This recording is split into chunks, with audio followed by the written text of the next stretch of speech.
রজনীকান্ত এখনো হিরো। হ্যাঁ, সো হলিউডেও দেখা যায় এখনো টম ক্রুজ। বয়স একটু হলেই তাকে আসলে স্ক্রিন থেকে বের করে দেওয়া হয়, তার জন্য গল্প তৈরি হয় না, তার জন্য কোনো ক্যারেক্টার তৈরি হয় না।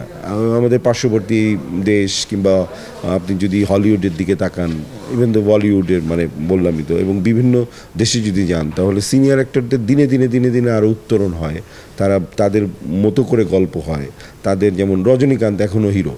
হ্যাঁ, সো হলিউডেও দেখা যায় এখনও টম ক্রুজ অভিনয় করে যাচ্ছে, তাই না? কিন্তু আমাদের দেশে যেটা হয় যে বয়স একটু হলেই তার জন্য গল্প তৈরি হয় না, ওই একই ধরনের জিনিস, এবং তাকে একটা রিটায়ারমেন্টে ফেলে দেওয়া হয়। অথচ সে কিন্তু অ্যাক্টিংয়ের জায়গাটা কিংবা নাটকের জায়গাটা কিংবা শিল্প সাহিত্যের জায়গাটা আরও সমৃদ্ধ করতে পারত।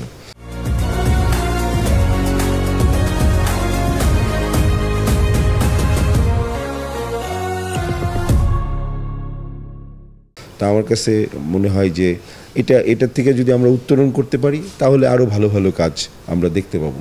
এই বিষয়টাকে আপনি বিশ্বাস করেন যে গল্পের সংকট রয়েছে এখন বাংলা নাটকে? না, বর্তমানে একটু আমরা মানে আমার কাছে পথভ্রষ্ট মনে হয়। মানে আমি আসলে কোন পথে হাঁটবো সেটা একটা কনফিউশন, এবং অ্যাক্টিংটা রাতারাতি চেঞ্জ হচ্ছে। যেমন মিডিয়ার অনেকগুলো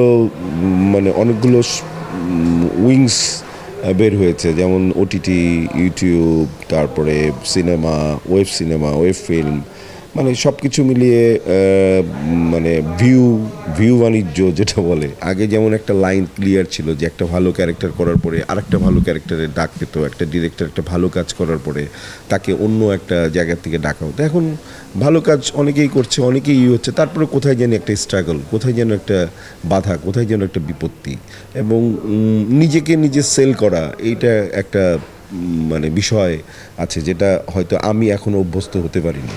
তো সেই ক্ষেত্র থেকে আসলেই একটু সংকটময় অবস্থা যাচ্ছে, এটা আমার ব্যক্তিগত ধারণা।